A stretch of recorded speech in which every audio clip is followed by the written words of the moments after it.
So next up, this next comic has been forging her way through comedy, and I say that because I love to give a plug to the lovely lady owning the Forge, accompanied with her lovely husband Rich today. She absolutely crushed it. We actually just road tripped down to Appleton to the Skyline Comedy Club, and she absolutely nailed it. So give a round of applause and introduce Jen Solis.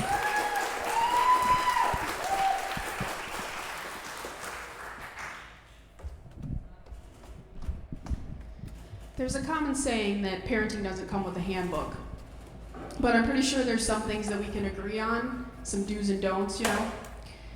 When I was 10, my dad took me to see The Lion King, and on the way there, he asked me if he could smoke a joint. And being from the Dare generation, I was appalled and angry and told him no. And then when we got to the movie theater, my dad had to go back out to the car because he forgot something.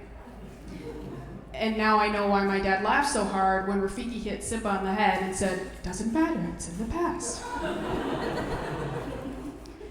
My dad used to take us to his friend's house, and his friend had a sheet on a string in the middle of his living room. It ran through the middle of his living room. And my dad and his friend used to go on the other side of the curtain and smoke weed and tell us not to peek. I just want to make sure we're all on the same page because these are don'ts, right? You don't ask your kid first, you just do it. And you don't tell them not to peek, you tell them to go play outside. When my sister was 4, she was riding in the back seat of the car and my dad was driving. And as he turned the corner, the car door opened up and she rolled out onto the side of the road. My dad picked her up, put her back in the car, and just continued driving without saying a word. Now I know what you guys are thinking. He was using that old tactic of, I'm not gonna overreact so she doesn't, but I'm pretty sure he was just high. Now that I'm a parent, I understand what people say when they say parenting isn't easy. And that also explains why marijuana is legal now. And why the apple didn't fall from the tree and it rolled right into the dispensary.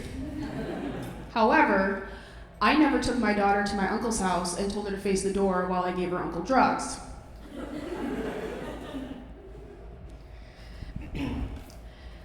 I remember the first time I got high with my dad.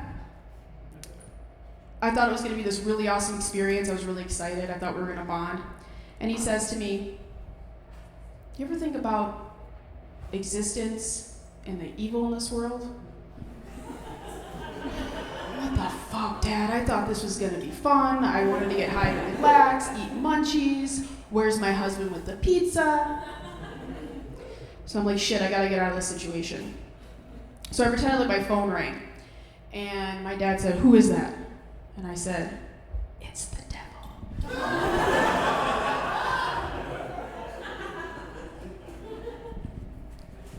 But my dad was really an awesome guy. I don't want to make him sound like he was all bad. He was an awesome guy. Even though he took me to a Disney movie and got high, and he drove around with us when he was high, and he took us to drug deals. I mean, it was a long time ago, you know? He was a child of the 60s. And let's be real, half of you have been driven around by drunk adults, right? I see some nods, yeah. The other half, you guys are the drunk adults, so don't judge me or my dad. And my uncle was a paraplegic. My dad was being nice. He was getting his drugs for him, you know? You know, I think things would have been different if Scar and Mufasa could have smoked weed together. Scar, brother, put that sheet up so Simba can't see us. Smoke a joint.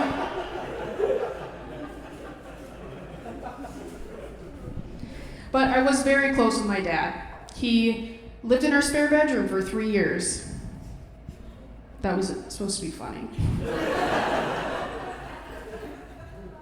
And at the same time, my young daughter, was consistently sleeping in our bed. So I had to deal with the problem of having more obstacles to plan sex because women plan everything, including sex. If I wake up in the morning and I don't plan it into my day, it's probably not going to happen. Because next thing you know, it's 9 o'clock at night I'm high and I've eaten a daily caloric intake of munchies in one sitting, my husband will be like, do you want to have sex? And I'm like, no, I'm fucking disgusting. So, when and where did we have sex? I was between a rock and a hard place for a long time. What we came up with is between 8 and 10 at night and in the living room. Tried in the shower, but let's be real. There's only one position to have sex in the shower when you're 40, and that's doggy style. My husband's not picking me up, pressing me up against the wall, my legs wrapped around, because that's a young man's game.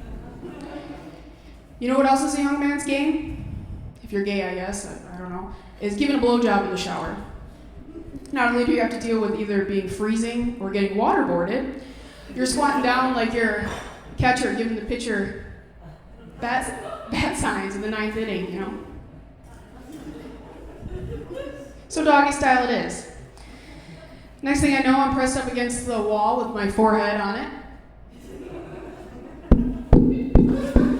Not so hard.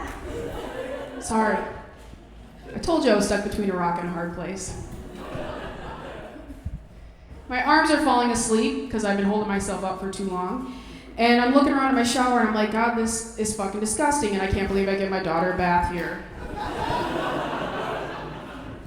One time my daughter's baby shark toy malfunctioned while we were banging in the shower. All of a sudden we just heard, baby, baby shark, do. We were like, what the fuck was that? Thought it was our daughter, thought she woke up and was crying, was looking for us. And that really takes you out of the moment, you know? So then you gotta start all over again. When you think about it, there's really not very many positions to have sex in the living room either when you're 40. We're not gonna get on the floor, that's ridiculous. Couch is kind of small, so doggy style it is again. And as I'm bent over the coffee table, looking at my daughter's tricycle and every single blanket that's in the house, I'm wondering why the fuck they're there. All of a sudden, my husband and I hear a scrape on the floor coming from upstairs. Oh shit, Dad's coming down. You guys forgot about my dad. We didn't.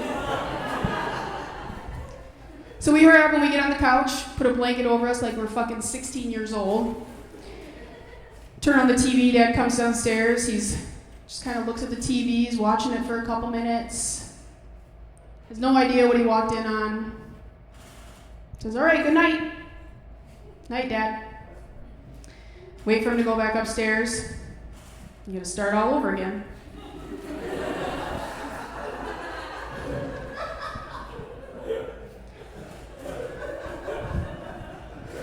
Sex when you're 40 and been married for 15 years is already hard enough without having to be worried about getting walked in by your dad.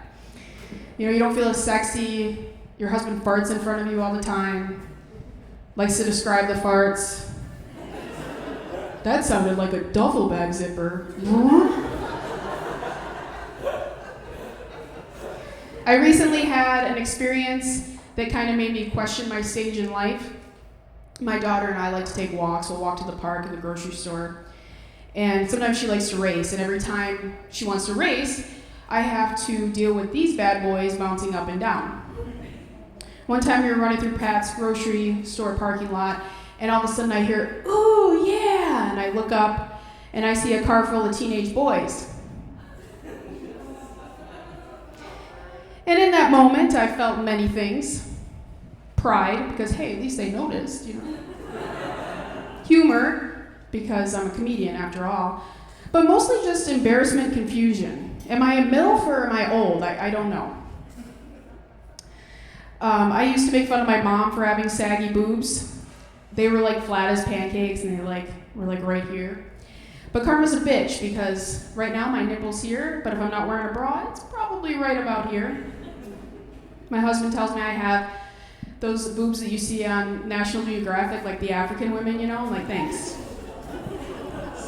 Thanks, son. So yeah, I don't like to wear a bra. As soon as I get home, I take it off. I don't care if there's a visitor in my house. My husband gets embarrassed. I'll put on a sweatshirt or a robe to hide the fact that I'm not wearing a bra, and he's like, it does not matter. It is so obvious you're not wearing a bra. Well, you're in my house. Sorry. Sorry if you're fucking uncomfortable. Not really. It's not my problem. Thank you. All right? Thank you. A couple weeks ago, I went out in the backyard for something, and I have a deck that's, like about this high.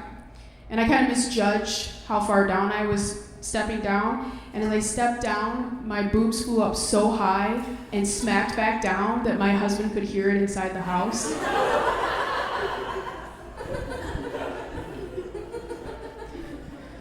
So, you gotta try harder when you're older and you've been married for a long time. You gotta spice things up a little bit. Shave every once in a while. Maybe every 3-4 times. Wear lingerie. I've been known to wear lingerie sometimes. I have one thong. I've had it for 15 years. I wear it once a year for maybe about 15 minutes at the most. And I wear it for my husband because I love him. The last time I wore the thong, my husband asked me if it hurt to wear it. And I was like, don't you think I would have said something the first 15 years if it hurt to wear it? But I look down and I see that the strings are sinking into my sides. Like a Pillsbury biscuit busting out of a can. I'm like, guess it's time to get a new thong. Well, that's all I have for you. If you guys see me running around town with my daughter, please say something encouraging to me, like nice boobs. I'd appreciate it.